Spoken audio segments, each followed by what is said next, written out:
Deadlines के समय scholar की हालत। डेडलाइंस रिसर्च स्कॉलर की जिंदगी का सबसे तीखा, सबसे तनाव भरा और सबसे क्योटिक फेस होता है।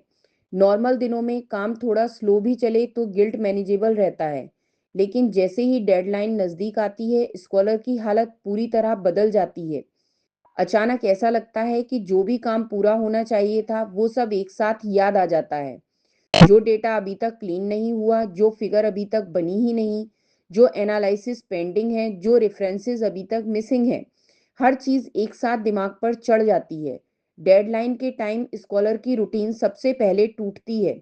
स्लीप साइकिल गायब, खाना इरेगुलर और ब्रेक्स ऑलमोस्ट जीरो।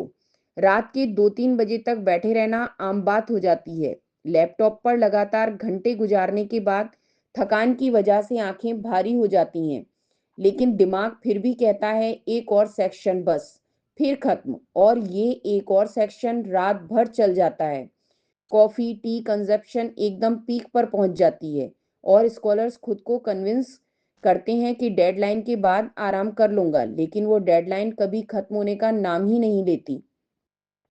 इमोशनली भी स्कॉलर एक रोलर कोस्टर पर होता है। कभी लगता है काम टाइम पर हो जाएगा, कभी पैनिक मोड शुरू हो जाता है कि शायद सबमिशन मिस ना हो जाए। छोटी सी मिस्टेक भी बहुत बड़ी लगने लगती है। कोई लाइन इंप्रूव ना हो पाए तो फ्रस्ट्रेशन बढ़ने लगता है।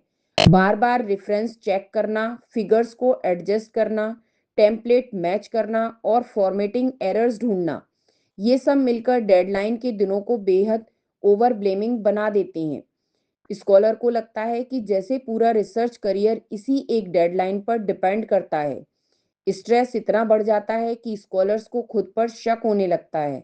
शायद मैं टाइम मैनेज नहीं कर पाया, शायद मेरा काम उतना अच्छा नहीं है, शायद रिजेक्शन पक्का है। ऐसे थॉट्स बहुत कॉमन हैं। इनसिक्योरिटी और एंजाइटी इन दिनों पीक पर रहती है और माइंड हाइपर एक्टिव हो जाता है। लेकिन इसी फेस में स्कॉलर की प्रोडक्टिविटी भी कई गुना बढ़ जाती है, क्योंकि प्रेशर एक फोर्स्ड फोकस पैदा करता है जो नॉर्मल दिनों में मुश्किल होता है। डेडलाइन के प्रेशर में भी एक सब्टल चीज होती है। स्कॉलर को एडवाइस, स्ट्रक्चर और एक्सटर्नल गाइडेंस की सबसे ज्यादा जरूरत महसूस होती है। उन्हें लगता है कि काश कोई उनके काम को डायरेक्शन दे दे, एरर्स आइडेंटिफाई कर दे, क्या इंक्लूड करना है ये बता दे, या कम से कम ये रीएश्योर कर दे कि वो सही डायरेक्शन में जा रहे हैं। यही वो मोमेंट्स होते हैं जब स्कॉलर को एहसास होता है कि सिर्फ मेहनत काफ़ी नहीं, सही मार्गदर्शन इक्वली इम्पोर्टेंट है। डेडलाइंस के कियोस्क में क्लियरिटी हासिल करना अकेले बहुत कठिन होता है, इसीलिए स्कॉलर्स को एक्सपर्ट सपोर्ट की ज़रूरत महसूस होने लगती है।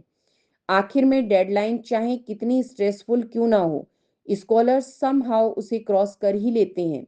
लेकिन इस प्रोसेस में जो हालत बनती है, sleep deprivation, panic burst, emotional ups down और बैक टू बैक वर्क, वो रिसर्च लाइफ की रियलिटी भी है और मैच्योरिटी बिल्डिंग फेज भी।